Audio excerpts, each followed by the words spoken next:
Good evening, good afternoon, good morning, everyone watching this channel. Welcome to Asiisian TV, and my name is Martin Binot, and I am here today to start explaining exactly what is Asiisianism, what is Asiisian spirituality, and how comes we are calling it Asiisian spirituality, or all the issues around it. So maybe first, for us to appreciate why we are having this channel, I started this channel because I wanted the Kalenjin people to start appreciating God according to the ways of their ancestors. You know what? Before Mzungu came in late 19th century, of course, Africans had their own ways of worshiping God. God existed here in Africa even before the white people came, before the Arabs, before the Europeans arrived in Africa. Of course, we had our own ways of worshiping God. And so what I thought really is very crucial for us as the Kalenjin community or the African communities, it is important that we start understanding and appreciating and knowing and worshiping God according to our own ways and understanding. We do not need foreigners or people or strangers to come and tell us that this is how you should be worshiping God, this is the name of God, whatever you are doing is not the right thing in terms of worshiping God. No. So this is the channel dedicated for the Kalenjin people and any other African who wishes to understand about how the Kalenjin people worshipped God. And so Asiisian spirituality is simply a way or a system of understanding and worshiping God as per the Kalenjin people before the era of westernization. And for a fact, Kalenjin people understood God. And the name of God given by the Kalenjin people is Asiis. And Asiis is the name of God. And what really symbolizes the power of God is the sun.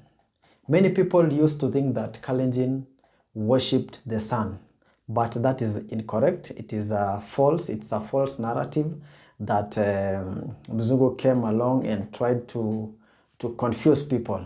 Yeah, they said you don't have to worship something God's creation, but Kalenjin people were not worshiping the sun.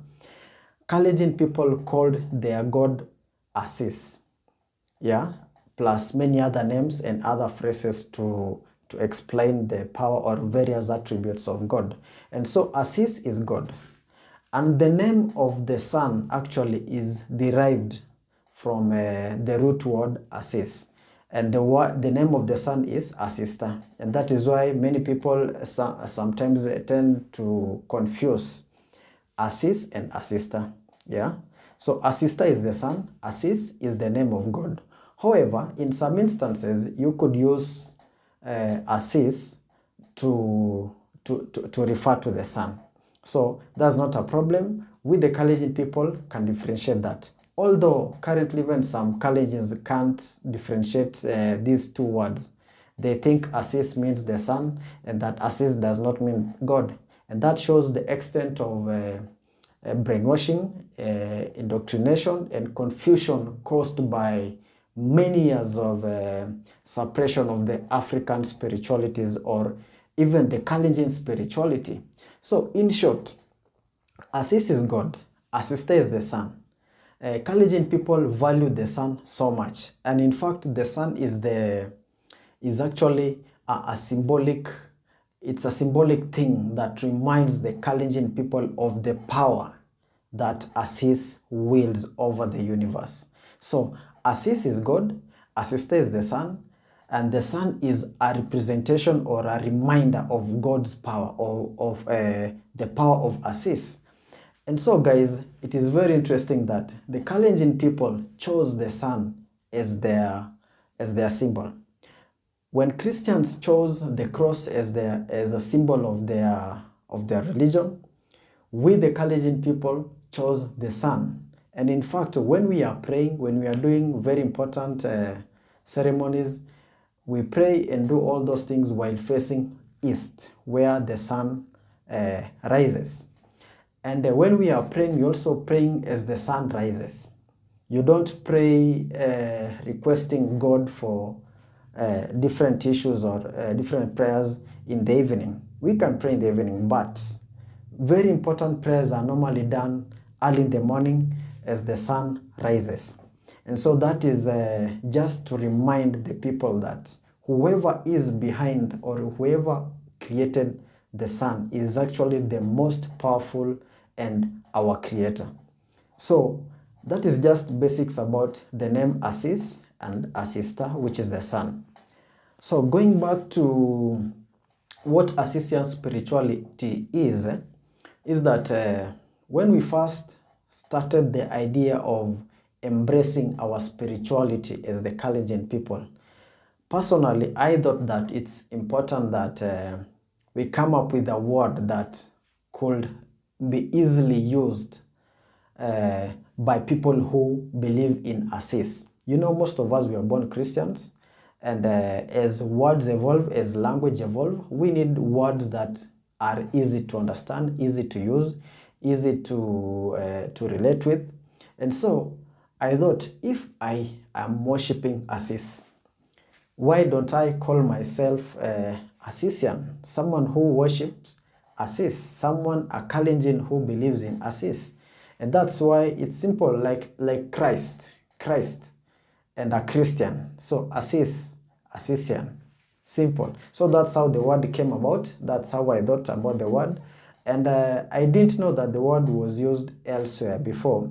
Surprisingly, I thought I was the only one thinking about the same, but along the way, when we created the WhatsApp group, started reading some books, another book written by Kipkoech Arap Sambo, and I noticed that he had already used the word Asiisian. That was very interesting. So Asiisian is someone who worships Asiis, or someone who believes in Asiis. Asiis means God. That's very straightforward. And so, what is Asiisian spirituality? There is spirituality and there is religion. Religion is quite organized. It has certain practices. It has a very elaborate leadership. It is an institutionalized way of understanding God. And so, we look at the knowledge or the understanding or appreciation of Asiis as not a religion, because we are not an organized entity that it is registered as a church. Our spirituality or our way of understanding God is ingrained into the Kalenjin culture. And so we see it as a spirituality. It is a way of appreciating and connecting with God. It is not an organized religion. That is why we, the Asiisians, we don't actually consider ourselves as religious people. We are spiritual people. We are cultural people. And so, Asiisian spirituality is the spirituality of the Kalenjin people. It is the culture. It is the culture that expresses or helps us understand and appreciate and connect with God.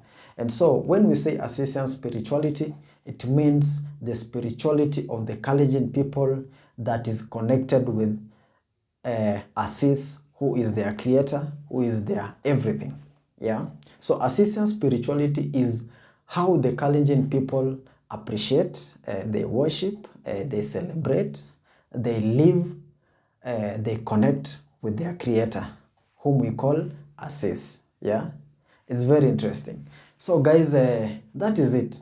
So when you hear Asiisian spirituality, it is the spirituality of the Kalenjin people. It is the understanding, it is the connection that over time, through various practices, the Kalenjin people have connected and worshipped God. So that's very quite simple. I'll still do many other videos explaining more about the Asiisian spirituality and all that, but it should be understood that the Kalenjin people had a way of understanding God even before Mzungu arrived here in Kenya.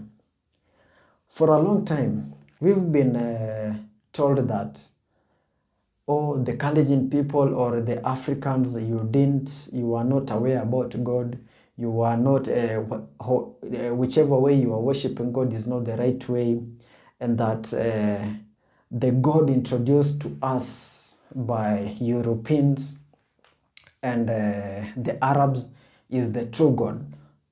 So I think after going to school, after studying history, understanding different cultures, understanding how the Chinese are, we have 1.3 billion Chinese plus, we have 1.3 billion Indians. They don't believe in Jesus.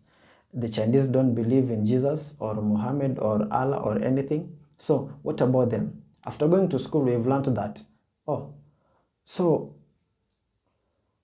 Christianity was introduced in Kenya in the early 20th century and late 19th century.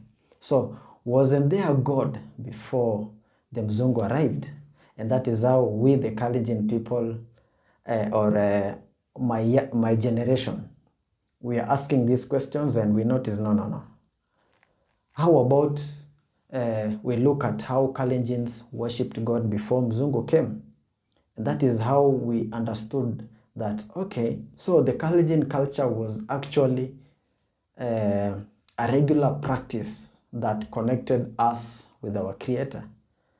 And so we are going back to that. In fact, we are very serious about it. I noticed there are so many young people, especially the Gen Zs and the millennials, are very keen to understand how did our forefathers worship God? How did they know God? Who was God to them? Yeah. And so what we are doing now is that we are doing the education, we are doing the civic education, we are documenting as much as we can, because without documenting, a lot of knowledge is lost.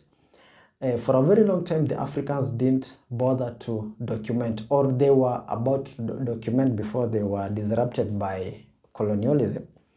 You understand that Africa has been colonized for about active colonization for about 400 years, over 400 years actually, with a lot of invasion, a lot of slave trade going on and all that. So it wasn't possible for these Africans maybe to document them properly or develop technologies that could assist them to document these things. So our culture was mostly oral. It was practiced. Knowledge was passed on from generation to the other through various practices, and that is the culture. And that culture actually, when you look at the Kalenjin, their culture is in many ways a way of worshiping God. And so we consider the Asiisian spirituality as the deeper essence of the Kalenjin culture. A good example is that looking at how initiation of boys to be men are done in Kalenjin, across the Kalenjin tribes, you'll notice that there is something special that has to be done. There are many prayers that are done. There are many rituals. There are many practices. There are many words that are being said. There are many things that are being taught. Part of it is the erection of what we call the mabwaita. And the mabwaita is a symbolic structure built or structured or made up of some sacred plants. And when you do that, when you put up that is a symbolic thing to show that we are in a sacred place, and prayers are to be done in the presence of that mabwaita. And that is a very interesting thing. We've been doing these things for many years all over. Even when doing the wedding ceremonies, the traditional wedding ceremonies called in Kalenjin koito. Koito could not be done without erecting the mabwaita. That is something many people do not know. Nowadays, the mabwaita is not being erected because of Christianity and Westernization and the confusion all over. But the initiation ceremonies, especially for boys, that is where you can see the mabwaita. It can be called the kapkorosut. And that thing actually shows that everything that was done by the Kalenjin people in terms of the various cultures or the rituals, it was one way, it was very spiritual. It was very spiritual. We'll still do many other videos about these things and explain further how the Kalenjin culture was actually a spirituality in its deeper essence. When you practice the Kalenjin culture deeply, to the latter, when you observe everything that is being done, you'll notice that it is very spiritual. And that is why we call this way of understanding and worshiping God as Asiisian spirituality. It was all connected to Asiis, which is God. When prayers were made, you face east when the sun is rising, and then you pray, you say, Asiis, Konech, Sobon. That means God, give us health. Asiis, Konech Lagok. That means God, give us children. Asiis, Konech Toga. Toga means cattle or cows. And that means God, give us wealth. Wealth is symbolized by cattle in Kalenjin. And so, you can see these kind of prayers. It is very much connected to the people. It is very much connected to the children. It is very much connected to the environment. When you say, give us rain, you are talking about the environment. Give us life, connect someone. Give us good health. And good health was not only, we were not just praying for good health. It meant that you have to go to the forest, you have to preserve the environment, and the environment will provide you with food, it will provide you with herbs, it will provide you with clean air, clean water, and everything. Yeah, and that means our spirituality as the Kalenjin people was very much connected with the natural environment. It was connected with nature. It is the direct connection with nature. It was a daily practice that you honor nature, you appreciate whatever is around you. You care so much about the future generation because we always say, Konech Lago, give us children, give us children, give us rain, that is water. And these prayers were normally done at very special places. You could do your prayers at home. You can do, the community could do prayers at road junctions where the roads meet. Prayers can be done there, and especially by women. Prayers can be done at a special place, at a sacred place, maybe a secluded place on a mountain or a hill or some caves or some rivers and all that. So it shows that the Kalenjin people really appreciated nature and appreciated the natural environment, because without the natural environment, it is very hard to connect with God. It is very hard. You can't actually connect to the spiritual realm in the concrete jungle. And that is true because even Christians today, they still want to go and pray in a very serene place, in a place with the trees, in a place with very natural. Whenever you're in a very natural place with the trees, with the birds, with the insects around, with water, that is the mediums or means through which we connect to the other side, and that means to God. And so that is how Kalenjin people understood nature. Nature was connected to God. God, in the whole essence of it, is nature. So without the natural environment, we would not be existing. And so Asiisian spirituality is our way that we connect with God and we connect with people and nature around us. We live in harmony with nature. That is how we practice our spirituality. And so that is Asiisian spirituality. It's all about how the Kalenjin people, or the ways through which Kalenjin people, or the system that the Kalenjin people understand, connect, worship, and interact with God and nature. So guys, thank you so much for watching and listening. I urge you to subscribe to this Asiisian TV. I'll be doing a lot of podcasts, a lot of videos, a lot of interviews, a lot of stuff about the Kalenjin people and how we can worship God as per our ancestors' ways. We do not need a foreigner to come and tell us how to connect with God. We are connected with God since time immemorial, now and forever. So thank you guys. See you in another video. Have a beautiful day. Have a beautiful morning, beautiful evening, beautiful night. Chama Asiis.